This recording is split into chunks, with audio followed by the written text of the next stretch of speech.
Welcome to the Junior Jobs Podcast, where we give new software engineers actionable job search advice relevant to today's job market. In today's developer interview, I'm talking with Jeff Hebert, whose Bootcamp advertised a 90% placement rate, when in reality, his cohort's employment rate ended up being less than 10%, where we discuss what he did to still land a job even after his bootcamp let him down. Okay, so as we were talking before this episode, you mentioned you didn't have a great experience with your bootcamp. Why would you say that? Yeah, so I actually spent pretty decent amount of time investigating different boot camps. I looked at a lot of different popular ones, a little bit of smaller ones, some independent, some associated with different universities. And my boot camp that I chose had a really good reputation. I reached out to a lot of alumni, and they pretty much had only good things to say. However, during my experience, the program that I actually enrolled in, unknown to me, was a newer program of the school of the boot camp that I attended. It wasn't as well fleshed out as their existing program, and I think that showed through a lot of the coursework. There was a lot of differences in the approach and the presentation that made things feel uneven, not really well fleshed out. And as a result of that, I feel like I got a little bit shortchanged on that aspect. And I think if I had enrolled in their program that had been around a lot longer, that program focused more on JavaScript versus the program that I attended, which focused on Python. I didn't know the Python program was that new. I think I was like the fourth or fifth group to go through it, versus the JavaScript program had been around for quite a long time. And that's the program that the alumni that I talked to had gone through, obviously, as they had been through that program already. I wouldn't say that the school made efforts to hide that the Python program was new, but they certainly didn't volunteer that like we were going to be the fourth group to go through with it. And I think that would have changed my approach in whether or not I actually enrolled in this particular program. Well, you're not the first person to unfortunately say that they were let down a little bit by their bootcamp program. Even more established boot camps, sometimes based off of the current market conditions, may not be able to bring on good instructors, and they lose an instructor, mid course. Or even if you need help finding your first job in tech, make sure to check out David Roberts' video series called Standing Out in Tech, which covers every aspect of the junior developer job search and includes checklists for your resume and LinkedIn to make sure you stand out from the pack. He's a former recruiter and software engineer himself, so you know you can trust his stuff. And to sweeten the deal, if you enter the code JuniorJobs30 at checkout, one word, you'll get 30% off. 2023, when we're recording this, a lot of boot camps had some really great career services programs that were just really struggling to place students because of the market conditions in general. So did you end up finishing your boot camp? Yeah, I did. So I came like really close in the beginning. You have about a 5-day window to drop yourself from the program and get a full refund from the start. And I came really close. I remember those first few nights thinking like, I just must not be cut out for this. At that point, I hadn't really realized how new the program was, and that wasn't the issue. But I did feel like I might not be cut out for coding and programming. I wasn't picking up the concept of for loops. I think was like something you needed to have like that first couple of days, and I was just really struggling with it. I couldn't understand it, and I remember spending those first 5 days like 12 hours a day just struggling all day. And so I came really close to dropping out and taking that return window. And I was still debating it up until the very end, until I looked over at the clock and I was like, well, I missed the deadline, so I guess this is it now. I guess this is what I'll be doing. Yeah. I think I looked at the clock and it was like half an hour after the deadline was over, and I was like, well, I guess I'll stick with this. So I did end up graduating, and I worked with their career services afterwards as well. So if the education component was not top tier as you were hoping for, what actions did you take to kind of round out your education journey to make sure that you were ready to get hired? Yeah, absolutely. So I went in with a moderate expectation of spending time outside of class learning stuff. Many of my peers didn't come in with that same expectation, but that was one thing that I had learned from other alumni that had gone through at the same boot camp. So I used different resources like YouTube and Udemy, and all of those things to take different courses. Post graduation, I used DataCamp to take a lot of Python type courses since that was my area of focus. Medium was a good one in the beginning as well, reading some of those articles, especially because I was able to find some articles and specific interests I had, which was sports betting, machine learning algorithms in that space. And so that helped kind of drive my interest and thoughts about, potential project ideas and different things like that for after the boot camp. But Udemy and YouTube were a great place to learn the concepts that I felt like were coming up short in the boot camp.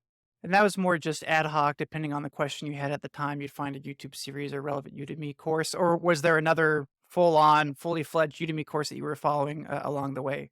It was much more ad hoc. I think I used like their monthly pass to do a bunch of different courses, and I'd watch like one or two videos at a time, just to get an understanding of a specific topic that was coming up short. Stack Overflow was another thing that I used as well for specific issues, obviously, to try to learn and see some of those explanations. Not always the best explanations on there, but there was a couple of them that were useful for learning some things. But yeah, just searching up for a specific topic. I think actually I mentioned for loops and how I struggled with that. One of the YouTube videos I watched on there was like maybe like a 4 or 5 year old explaining what for loops are. And that really actually helped me get a much better understanding of it was Yeah. from that perspective. So Hey, whatever it takes when you're starting out. yeah. So instead of spending time on this boot camp, do you recommend people don't do a boot camp, or do you think overall it was a positive experience? Yeah, so I think for anyone who can self-manage, who can trust themselves to get up and learn on their own, I would highly recommend learning on your own outside of a boot camp. You can do it for much cheaper and honestly in a much shorter time frame. Or there are other bachelor's degree programs out there where you can self accelerate and kind of go at your pace, and that might be a good option for someone else as well. I've enrolled in a master's program now that's kind of like that self-accelerated just to give myself a little bit more legitimacy in the market or whatever, especially at Sure. this tough time. But if you're truly someone who needs accountability, my boot camp took attendance every day. There was an expectation that you showed up, and you could, in theory, be kicked out if you missed X amount of days or forced to repeat a module. But as I mentioned, if you can self-assess and self-manage, then I think it's a better option to learn on YouTube, learn on Udemy, Yeah, that's and from there. that's a good principle to highlight here. Is that sometimes you see arguments online about self-taught versus boot camp versus a 4 year college degree, as if like there's one's better than the other. I think it's very much dependent on your personality, your life situation. Um, that's going to determine what the best approach is going to be. So I don't know if there's necessarily an objective best answer to that. Because just Yeah. to speak a little bit about the assignment piece in particular, I think one of the biggest problems a lot of the mentees I work with have when they go through the boot camp route is they think of it or they treat it like their historical schooling experience, where just cram for the assignment or do what the assignment asks you to do, pass it off. As long as you get a passing grade, that's good enough, and you move on to the next thing. And then maybe you end the semester, and at least I did this a lot.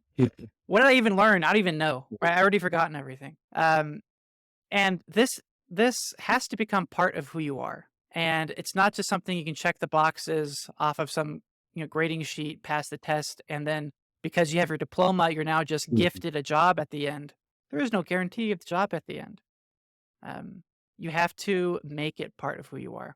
Yeah, I definitely agreed with that. And that was something that I really tried to take to heart as I was going through the program. Because I had that same mindset. When I was in school, I get an A on this? Yes, great. I don't care if I truly understood it, knew it, could replicate it in the future or whatever it may be. Versus when I was in this boot camp, I truly needed to understand these things because I knew I needed to immediately apply them as I was going through that job search. Mhm. I mean, software engineering, data engineering is a very unique field in the sense that you have these technical assessments when you go in. When I was in finance, the previous field I was in before this, I never had to answer technical questions for any of the interviews that I ever went through. I think Yeah. maybe one time I had to like show like some general knowledge, but it certainly was not detailed. So that was definitely a mindset that I had to change throughout the boot camp. Is like, I can't just get the grades to pass or get the grades to get an A even. I need to actually truly understand these different things. And I think that's why I really, going back to that for loop example again, that's why I really struggled with that is because like at one point I kind of got it enough to apply it to pass like whatever quiz we had at the end of the day, but I still truly didn't feel like I understood it. And that was what was bugging me so much. So maybe that's why you ended up being successful in your boot camp and your job search in general is because you took that extra effort and didn't rely on somebody just gifting you the knowledge. You had to find it Yeah. yourself. So then, thinking through other ways this boot camp maybe did not live up to your expectations, what did they advertise their job placement rate to be when you were doing that research before you started? Yeah, the job placement rate, going off memory, I believe was about 90% is what they kind of advertised. And around that 6 month mark, they advertised, I think 90%, job placement with like a 90,000 median salary. And around that 6 month mark, we were close to about 10% job placement. And that's not just from like their career services. That's everyone who found jobs on their own, all across the board. Oh, so they were I trying to claim credit for students being placed that they didn't even try to help place. Yeah, in a way, I mean, the career Yeah. services was one reason that I attended a boot camp. I felt like I might have been decent at self-managing. I could make sure I did that, but I really felt the career services was going to be a big help. And so that's why I went to the boot camp. But I was a little bit surprised at the lack of partnerships. I believe at any given time they had five, six, 700 people who were looking for jobs within that, kind of 6 month window where they promised career support. Yet they only had about 20 to 30 ish postings, each about a single seat, maybe two if they were lucky. So you essentially had 600 people competing for 30 ish spots, for partnership roles. Otherwise, you kind of had to go out and just do your own thing. They checked in on you every once in a while. Most people ended up finding an opportunity on their own rather than through their career services. Uh, So hats off to you for not just throwing your hands in the air, playing the victim card, and complaining about how they weren't helping you. You obviously went out on your own and found an opportunity. How many applications did you end up sending out before you landed where you are now? yeah, I took a spray and pray approach. So I hit about 1,000 applications. About half of those were on company websites. So 500 direct applications. There's some, tools out there that can help you get a lot more applications in. And about the other 500 were easy applies on places like LinkedIn and Well Found. But 1,000 total applications is roughly where I was. So you With mentioned a few cert tools that helped with the application and a few job boards that you were applying to. Mhm. Can you repeat those just so that our listeners have an understanding of which ones kind of helped you in your job search? Yeah, one tool that I used, I believe it was called Simply, I think, and it will autofill all those applications. So I know we've all seen it where you upload your resume and then you got to fill it all out again. Well, this Chrome extension did it automatically for you. They would not only fill out all those sections, but they would actually upload your resume as well in there. And I think that one was called Simply. That was hugely, hugely helpful, or it might be called like Simply Apply or something like that. Well, Uh, afterwards, send me a link to it and we'll include it in the notes for the show. Yeah, I can definitely do that. That one was hugely helpful. And then I was a big proponent of tracking my applications as well. And that kind of came from career services. But I know some people who didn't go down that path. That's how I know roughly I applied to 1,000 jobs. And that tool was called Huntr. I think you can sign up for that for free, but they have some paid plans in there as well. Yeah, I think Hunter, you Um, could do up to like 40 for free or something like that on it the free does it tier. Yeah. limit, it might limit it by the number of applications or the number of boards. I just have one job board and then I just moved everything through like Okay. 5 or 6 stages. Um, so Very good. that Yeah, I'll was include a link to that at the end as well if those that are interested. So then for the specific job you're in now, walk me back from the very beginning. What job board was it? What person did you talk to? I'm less interested in the 999 that failed because that's what most people are feeling right now. They're sending yeah, applications into the void and it's easy to get rejected, right? yeah. But what was the path to success for you all the way at the very beginning? Start me Yeah, out there. so I'll touch on the 999 really quick. Sure, I sure. was close on I was close on a couple roles there. I did make it to a final stage on a few of them, and I think that really helped me on my path, keep me motivated as sometimes I was progressing in different roles. But specifically for the role that I did get, the back-end data engineer here, I saw the posting on LinkedIn, which redirected me to a sports specific job board, Teamworks. I'm not a fan of Teamworks at all. They like the way they present it to you many times, you're almost forced to pay for it, which I don't think is a good idea. And I did not pay for it. I came really close to, but in the end, I did not pay for applying on Teamworks. But that is where the posting was. I actually applied one time around, like when I first graduated. So I think I graduated in January, and I applied for the role late January, early February. And I was actually rejected the first time around. Fortunately for me, the candidate declined the offer, and so they reopened it up to a second round. And I now know that the first time around, they were really looking for someone only with a CS degree, either bachelor's or master's. And the second time around, they were more willing. One of the people involved in the hiring decision had heard of the boot camp that I went to.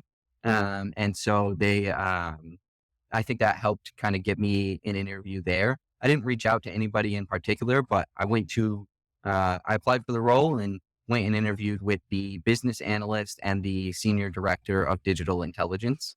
That was kind of that first round interview. And then I interviewed with the VP of digital marketing as well as the team, other team members that I would be on. So I So was what fortunate, to not have to have connections on the team, and that can help a lot of times. I know a lot of people at the organization had another connection that got them in, but this one was just blind applying. And I was fortunate that the first time around, the candidate rejected the role and I was able to get in here.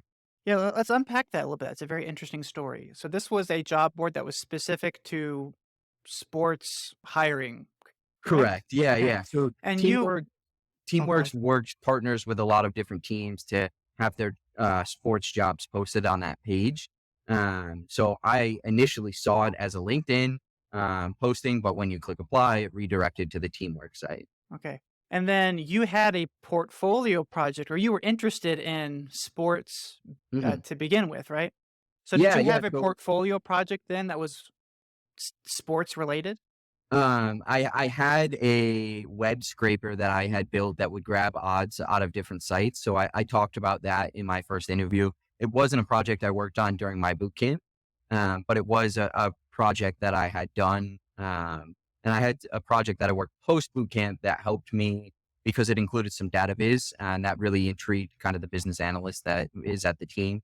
Um, so those were a couple of projects that were kind of relevant, but yeah, sports was a big interest of mine. I had been on Teamworks before, looking at other roles, and I knew that they would probably redirect there. Um, but And when yeah, you apply on Teamworks, does that take you to the Houston sorry, I can't remember the sports teams, their company website, the sport, or do you apply directly in Teamworks? you apply directly in Teamworks. Yeah. I After I did the application, I had to do kind of like two technical assessments, I would say. So when I first did the application, when I was invited for an interview, I had to make an API request. Very simple, just a simple API request to schedule the interview. So that was kind of like a mini technical, just to weed out the people who are, not technical at That's all. kind of fun. Yeah, it was really simple. I mean, I just wrote maybe like a 6 or 7 liner just using your request library in Python. Hit that. I think I had to set a time, but we ended up setting something up after I made the request. It was just to make sure I could fill out all the parameters. Yeah, yeah. That was kind of the first technical assessment that came along with that. And then I think after I had my initial interview with the team, they sent me a kind of an assignment where I had to combine data from different sources. So I think they give me 3 Excel sheets and 1 JSON file, and I had to kind of mash it together. I used pandas and did some transformations and spit it out in an Excel doc back as well as a database. Very good. So you had a personal project, just to recap here, Mhm. that was relevant to that was relevant to a particular industry. Mhm. Then you found a job board that was specific to that industry that you then applied on and then used that personal project as an example throughout your interview process, which I'm sure helped you stand out because it was actually relevant to, what potentially what your day-to-day may be. So Yeah. that seems to be the biggest struggle. So I know you were talking about the interview process, et cetera. But right now, most people I talk with struggle even not even getting an interview, struggle getting a response from a recruiter, right? They're just Yeah. getting ghosted left and right, right? But most people are going to the big job boards And most people are doing a generic job search, software engineer, Mhm. front end engineer. And most people, we're all applying to the same roles, Yeah. right? But if you can find a niche job board, or you can find an industry that you're particularly interested in and refine that down to, a few, your local area, or, willing to travel or whatever, willing to relocate, just like doing a generic Google search, the more refined your Google query is, like the more targeted and more open roles you'll find. Yeah, yeah, I agree with that. So I applied on a couple niche job boards, some for finance, companies, and then some obviously in the sports world I talked about. But I sat down and I thought about, I brainstormed with my partner at the time, like what companies would need a lot of software engineers. We obviously thought of some of the bigger ones, Google, Amazon, all those main companies. But we also came up with some other companies that I knew that had hired a lot of software engineers or data engineers, like Walmart. I know they have a big, kind of data engineering, software engineering team. And there were many, many other of those companies, and I applied to basically any company that I could think would hire or would need software engineers. And you would be surprised on like some companies that you don't necessarily think about. Property developers was another one. I had a big interest in property development and finance because of my background. So I applied to a bunch of those different roles as well. Just looked up who are the biggest property developers. I jumped on their company website and threw an application out there. So, the more specific you can be and the more you can think about these roles that other people aren't, I think give you a really good chance. Absolutely. Well, thanks for coming on and talking us through, what you need to be prepared to do if you go the boot camp route in case you get dropped and you need to do a lot of it on your own. You're not the only person to have gone through that, but I love your example of grit and determination and proactiveness and making it happen. So thank you for joining, Jeff. That's all the time we have for today, though. So we will catch you all next time. Thanks for tuning in to the Junior Jobs Podcast. If you enjoyed the show, please remember to like and subscribe, as that helps us reach more developers in need. And don't forget to check the show notes for details on today's sponsor and other job search services that we provide.